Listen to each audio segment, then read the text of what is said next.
Questa è senza dubbio la partita più spettacolare del secolo. Questa la devi guardare con calma, non puoi guardarla mentre sei a lavoro. Con calma, te la devi godere. Poi alla fine del video mi dirai, Christian, avevi ragione, questa partita è stata spettacolare, quindi andiamo a vederla insieme. Chi sono i due protagonisti di questa partita? Col bianco abbiamo Aronian, siamo nel 2018, torneo dei candidati, ossia quei super gran maestri che si sfidano fra di loro per riuscire poi a sfidare il campione del mondo ed eventualmente vincere il titolo. Aronian, che all'epoca aveva 2794, quasi 2800 punti, e Kramnik 2800 punti spaccati, veramente due mostri. E andiamo a vedere come va la partita. E4, E5, cavallo F3, cavallo C6, alfiere B5, partita spagnola, cavallo F6, D3, alfiere C5 e ora cambio sul cavallo e a seguito di questa il pedone E5 rimane scoperto e il bianco gioca al rocca. Ovviamente saprai che non si può catturare quel pedone in E5 poiché c'è il trucchetto su cavallo E5, segue donna D4, attacco doppio, o ti prendi matto o perdi un pezzo e la cosa non è assolutamente gradevole. Quindi la partita prosegue con arrocco e adesso bisogna però difendere quel pedone perché non c'è più la possibilità di matto, il bianco è arroccato, quindi donna E7. A questo punto Aronian aveva paura probabilmente di un alfiere G4, anche perché il nero vuole fare quella mossa e gioca H3. Guardiamo un attimino insieme la posizione e cerchiamo di commentarla. Parliamo di vantaggio di sviluppo. Chi è che è in vantaggio di sviluppo fra i due giocatori? Ti ricordo che per capire chi è in vantaggio di sviluppo basta contare i pezzi che si sono mossi dalla loro casa di partenza. 1, 2 e potremmo contare anche la donna, anche se la donna non è probabilmente un pezzo come gli altri, mentre per il bianco c'è solo un cavallo. Quindi alla domanda chi è in vantaggio di sviluppo la risposta è il nero. Quando si è in vantaggio di sviluppo si può pensare di fare cose che vanno un pochettino al di fuori dell'ordinario, cioè completa lo sviluppo, arrocca, controlla il centro, perché il nostro avversario probabilmente è in ritardo di sviluppo, è vero, ha già arroccato, ma l'ala di donna è completamente ancora alla casa di partenza e questo fa sì di far venire in mente a Kramnik la mossa più strana del mondo. Torre in G8. Il nero decide di non arroccare e di iniziare subito un assalto contro l'arrocco avversario. Come mai, come ti fa venire in mente una mossa del genere piuttosto che arroccare o addirittura magari sviluppare l'alfiere campochiaro e arroccare dall'altra parte? Le considerazioni da fare sono: ok, il bianco è in ritardo di sviluppo, posso iniziare ad attaccarlo subito. Il centro è un centro ancora questo qui immobile perché non è statico, si può subito, non so, se il bianco riesce a preparare C3 D4, il centro cambierà subito, quindi bisogna fare molta attenzione, però si capisce che il nero non soffre di grandi problemi. Certo, se il bianco riesce ad aprire il centro, punto di domanda come andrà la posizione, ma questa è proprio la sfida. In più, torre G8 viene in mente proprio perché il bianco ha giocato H3. Probabilmente se il bianco non avesse giocato H3, a Kramnik non sarebbe venuto in mente, a parte che se l'era preparata da casa, ma H3 è proprio quando diciamo non muovere mai i pedoni dell'arrocco se non è strettamente necessario, perché quando tu spingi un pedone dell'arrocco vai a creare un punto di contatto, eccolo qui, quindi quando questo pedone nero sarà arrivato in G4 c'è il punto di contatto e si inizia a sfasciare tutto, si aprono colonne, quindi meglio evitare sempre.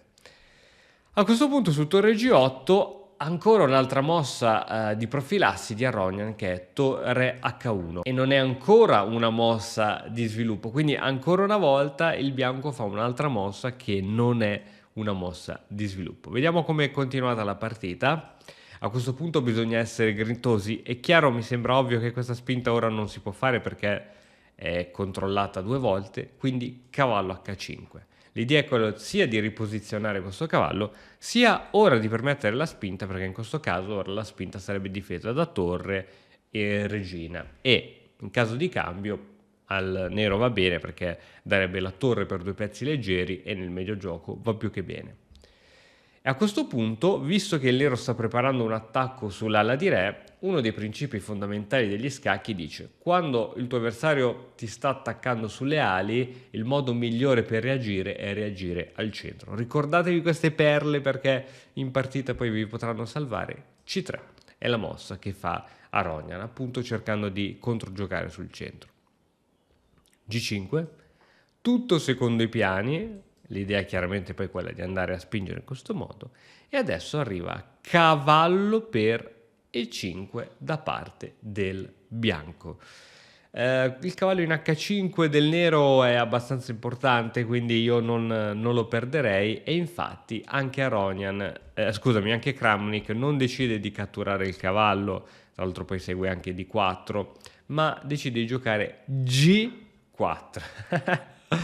G4 è una mossa molto molto molto importante. Chiaramente se ora il bianco va a catturare si aprono le linee, quindi il bianco decide prima di giocare D4 difendendo il proprio cavallo e minacciando l'alfiere in C4.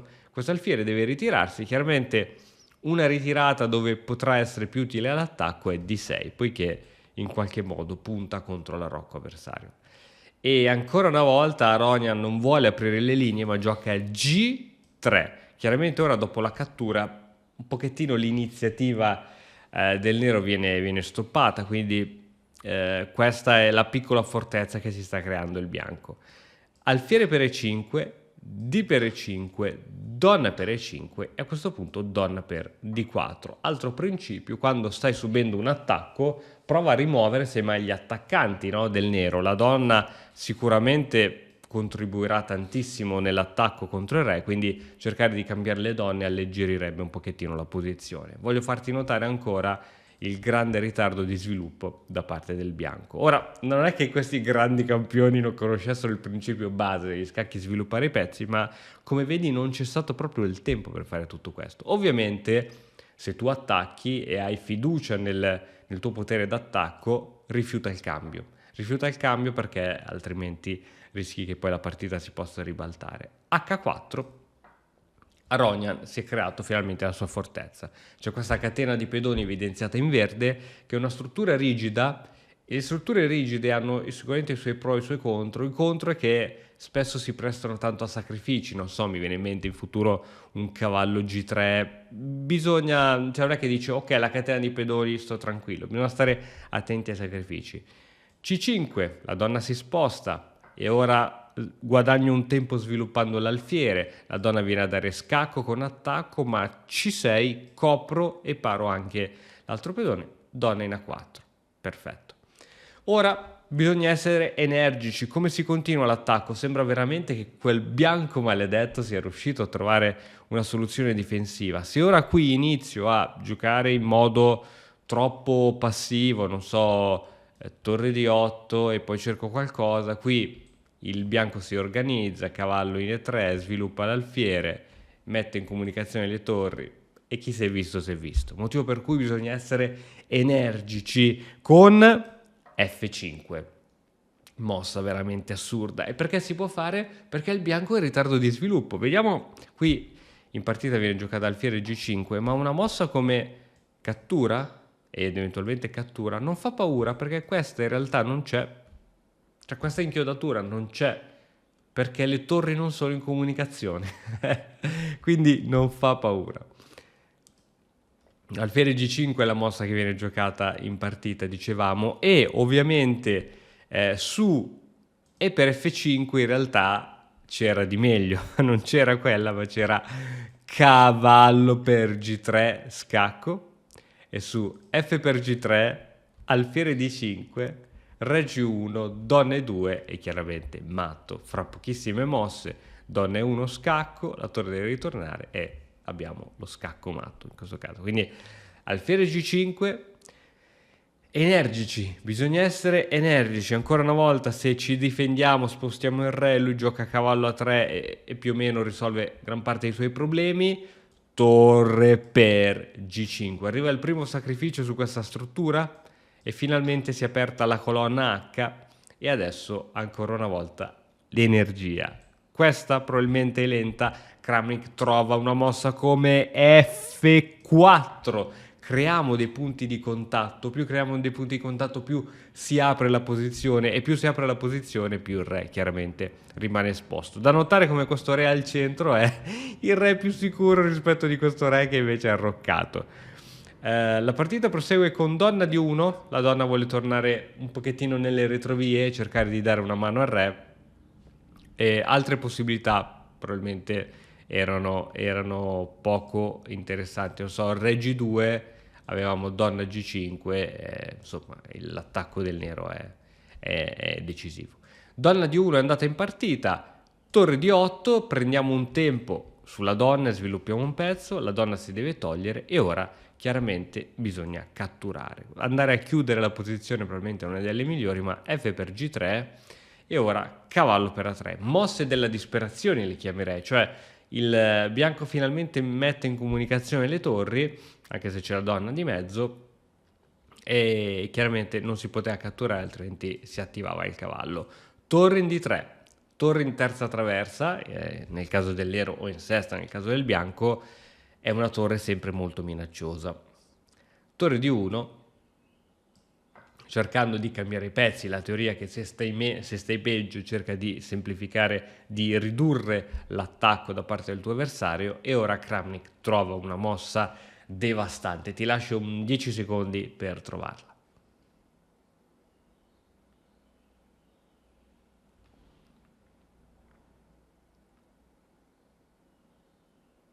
Se sei fermo da tempo sullo stesso punteggio, è perché ti mancano le conoscenze per progredire. Noi di Mattoscacco abbiamo creato la prima accademia di scacchi online per migliorare comodamente da casa. Vienici a trovare e scegli il corso più adatto alle tue esigenze. academy.mattoscacco.com.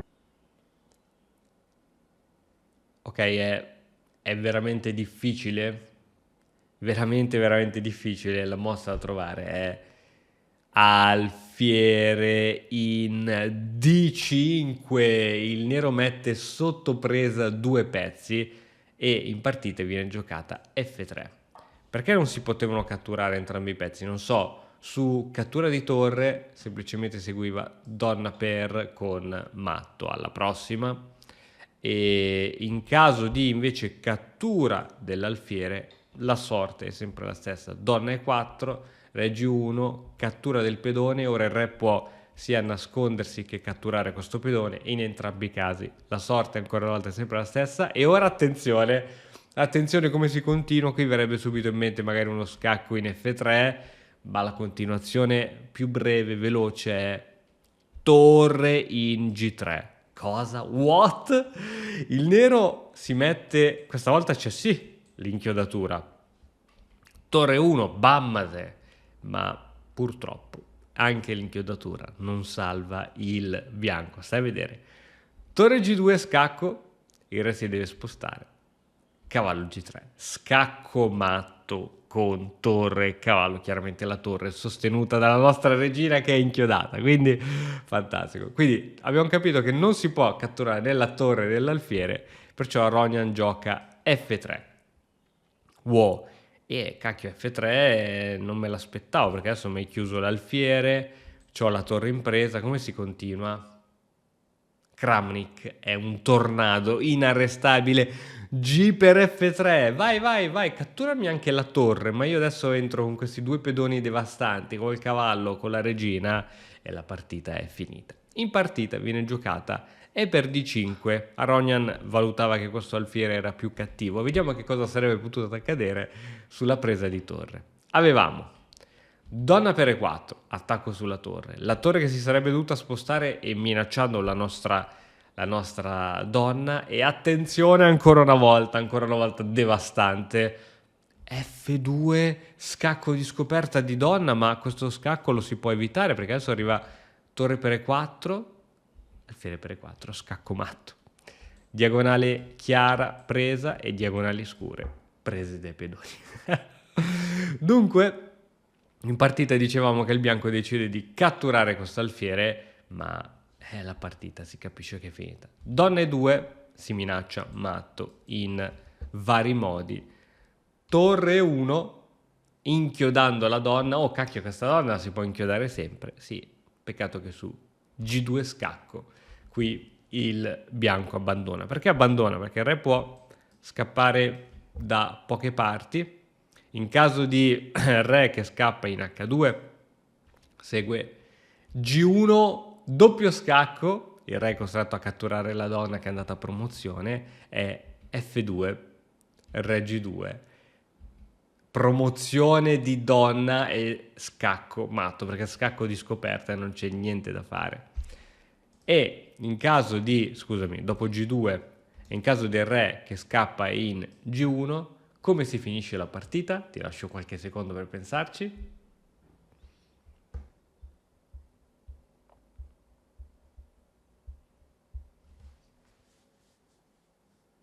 Beh, anche qui si ha sempre lo scacco, re che cattura, si va a promozione, anzi qui ci catturiamo ancora una volta la torre e la partita finisce ancora un'altra volta.